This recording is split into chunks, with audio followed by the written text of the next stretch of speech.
Diduga sering dijadikan tempat prostitusi online, sebuah rumah sewa di Jalan Raya Mataram, Perum 3, Desa Parung Panjang, Kecamatan Parung Panjang, Kabupaten Bogor, digerebek aparat Satuan Polisi Pamong Praja, Kabupaten Bogor. Razia ini dilakukan lantaran banyaknya laporan warga akibat sering disalahgunakan rumah tersebut menjadi praktik prostitusi daring. Namun pada saat digerebek pada Minggu malam, pemilik rumah maupun pengunjung tidak ada di lokasi. Menurut informasi, kedatangan petugas gabungan yang akan menggerebek sudah bocor terlebih dahulu. Sementara petugas Satpol PP menyisir sejumlah kamar yang dijadikan tempat untuk eksekusi. Petugas pun menemukan sejumlah alat kontrasepsi bekas pakai dan tisu. Sering ramai-ramai. Saya sih dengar seperti itu. Terus? Dengar seperti itu. Terus? Infonya seperti itu dari warga-warga sekitar seperti itu. Terus warga rasa nggak sih dengan adanya seperti itu?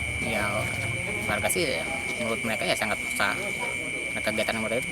Yang ditemukan laporan warga apa sih di sini? Ya jadikan tempat mesum seperti itu, Pak.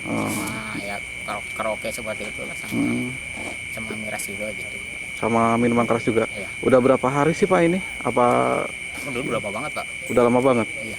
Kalau saya tahu seperti itu.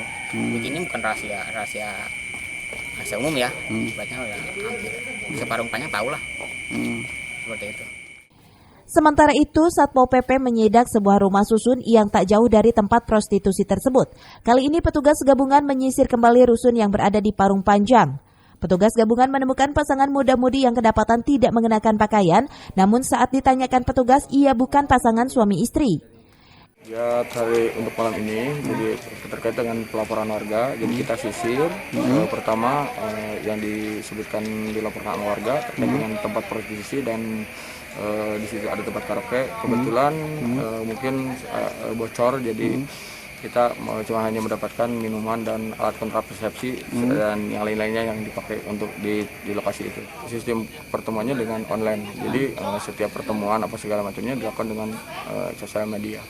Kita bergerak ke tempat yang dilaporkan juga warga berkaitan dengan di rumah susun adanya yang nyewa yang bukan suami istri, makanya kita sisir dan alhamdulillah ketemu satu pasangan yang bukan suami istri. Pasangan muda-mudi ini kemudian dibawa ke kantor Kecamatan Parung Panjang untuk pemeriksaan lebih lanjut. Dan rumah warga yang dijadikan tempat prostitusi ini pun ditutup secara permanen. Dari Parung Panjang, Kabupaten Bogor, Iwan Setiawan melaporkan.